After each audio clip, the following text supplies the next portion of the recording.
செய்யமணியே சீராளா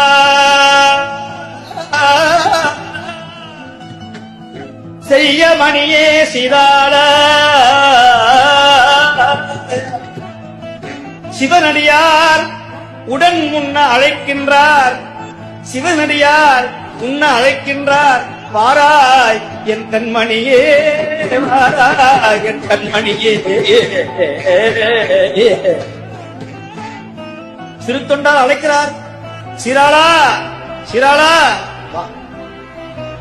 இவர் சீராளா சீராளான்னு கூப்பிட கூப்பிட இடையில இருக்கிற ஒவ்வொரு மாமிசமாக மறைந்தது. எலும்பு மறைந்தது, தொடைக்கறி மறைந்தது, தலை மறைந்தது, கால் கறி மறைந்தது, இலை மறைந்தது.